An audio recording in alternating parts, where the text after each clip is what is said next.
So I remember a time where Alex Pereira was the most glazed fighter in the UFC. In fact, I was one of the top G's, top glazers of Alex P. I mean, my second biggest video on my channel is called Why Pereira's Everything Adesanya Wants to Be. So it's safe to say, I was on the front lines, man. And honestly, the glaze was justified. The aura this man had was just insane. But we're at the point where Alex Pereira is fighting in about 2 weeks, and I haven't heard a peep from the potards. So what happened? Well, first of all, I think we need to start from the beginning. The reason why Pereira decided to leave kickboxing and transition over to the UFC was because he saw an interview where Jaino Sonia dissed him and basically said, in the future, he's gonna sit in a bar somewhere saying I'll beat that guy once when I'm double champ.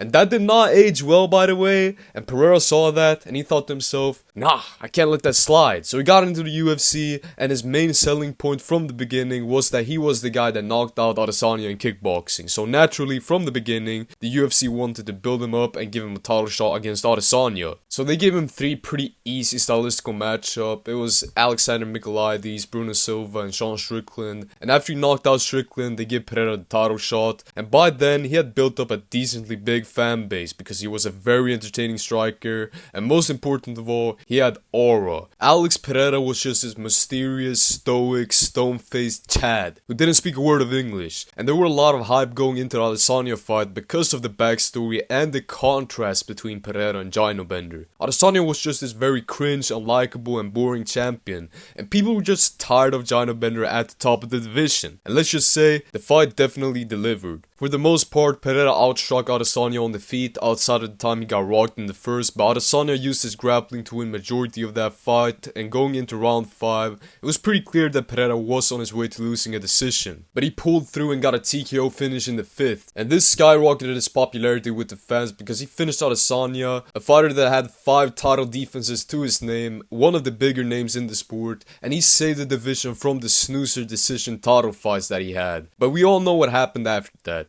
And to be honest, I don't really want to talk about it, you guys. It gives me PTSD. But Alex P got brutally knocked out in the rematch. He won the first round and was winning until Adesanya knocked him out. But he smelled the finish and got a little too reckless. And Adesanya took advantage of that and hit him with a beautiful right hand. And the potards were devastated. I was devastated, not quite as devastated as I was for Andreas Gustafsson, but you get my point. But it wasn't over for Pereira, because after that, he decided to move up, and that's when he began his legendary light heavyweight run, where he beat Blachowicz in his light heavyweight debut, knocked out Jiri for the light heavyweight belt, and at UFC 300, he gained aura to an amount that had never been seen before, when he got groin shotted by Jamal Hill, and the ref tried to step in, and Pereira stopped him and said, hold on, I got this. Then immediately proceeded to knock out Jamal Hill with his left hook, and from that moment everyone knew he was him. And from that point forward, he went on to knock out Jiri in a rematch and Khalil Rountree in a very exciting back and forth fight. But then it was finally time for Alex P to face the training partner of Lucas Tracy,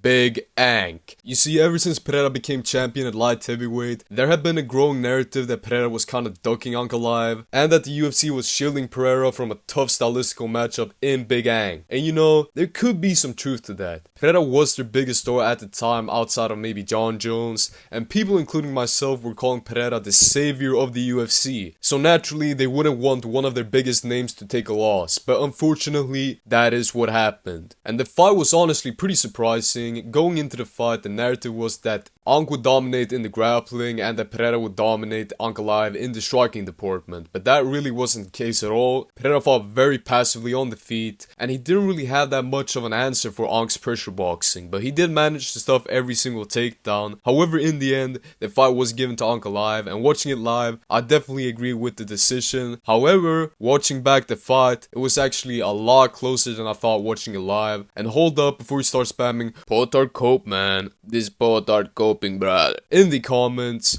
watch back that fight. Round 1 and 5 went to Pereira, 2 and 4 went to Ank, and round 3 was a swing round which could have went either way, but I actually thought Pereira slightly edged it out. And even the notorious Dagestani Glacier, the Weasel, agrees with me. What's up, guys? Pereira clearly edged out round 3, and I agree with the MMA Realist. Also, don't forget to subscribe to the MMA Realist. Thank you so much for the Glaze the Weasel, but back to the topic. This fight was really the beginning of his hype and aura loss. Pereira just didn't look like his usual self in that fight. He was very passive and he didn't let his hands go at all. And he got rocked on the feet by a guy he was supposed to have a clear advantage over. He never dominated in the striking like he usually does, and he never really landed anything super significant either. And that was just such a stark contrast from his Jamal Hill fight or his fight against Jiri, where he savagely left them unconscious. And you guys already know how we go in MMA. This sport is all momentum based. As soon as a fighter loses a fight, everyone loses interest in them, and the entire narrative around them completely changes. I mean, take Gene Silva for example. The guy got glazed into oblivion after beating Bryce Mitchell, but as soon as he takes an L, everyone is saying he needed to be humble, and he's lost all his hype. And I think that's what's going on here as well. This is also amplified by the fact that yes, a big portion of Pereira's fan base are casuals, and that is naturally what happens when you're one of the biggest names in the sport and you amass a gigantic fan base. Like, I know people in real life who have never watched a single event in their life, and they still kinda know who Pereira is. They've seen his walkouts or they've seen his Jamal Hill knockout, and it's not far-fetched to say that a decent portion of his fan base who were casuals just hopped off the hype train as soon as he took an L. But I think another even bigger factor is the rematch with Ankalaev. In this video, I've said multiple times that Pereira didn't look like himself in that fight. And don't get me wrong guys, I'm not saying that as a cope for Pereira losing. The reason for why Pereira didn't look like himself is cause of Ankalaev. Big Ank is just built different, man. And going into the rematch, it's looking pretty bleak. And that's not to say Pereira can't make adjustments, but time really isn't on his side. He is 38. And that's not too old for a light heavyweight, but it's not really ideal either, because he's probably not going to be able to make any drastic improvements at that age. But he can of course change his approach, but so can Ankalaev. Matter of fact, I think Ankalaev is going to be a lot more grappling heavy in the rematch. I think he's going to be utilizing that good old cage hugging technique, which was very effective in round 4 of their first fight. So the Poton fans don't really have that much hope going into this rematch. And the little hope I had was completely shattered as soon as I saw the clip of Nina Drama spelling his feet.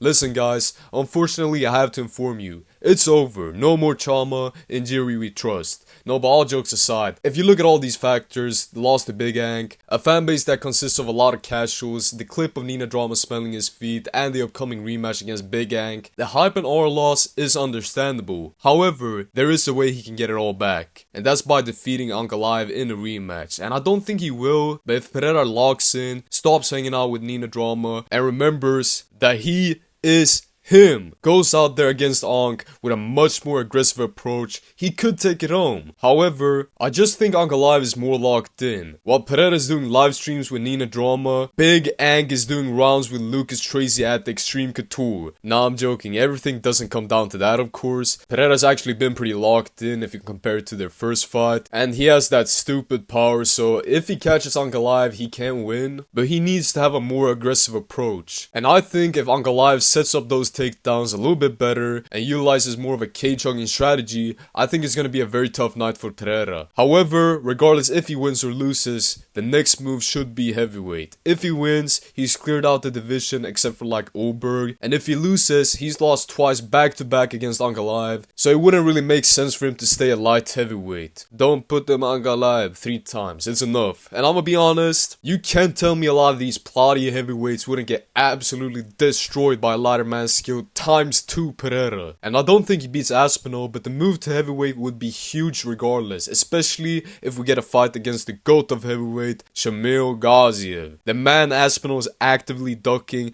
and the reason for why John Jones retired. But that said, I think that's it for today guys. Check out my last video where I glazed Andreas Gustafsson. It didn't age very well, but he's still the greatest marauder of all time. But anyways, thanks for watching. Leave a like, subscribe if you enjoyed the video. Did I miss anything? Am I just an Alex P. Glazer? Let me know in the comments, and also don't forget to share this to every Alex Pereira fan you know, and I'll see you all in the next one. Goodbye!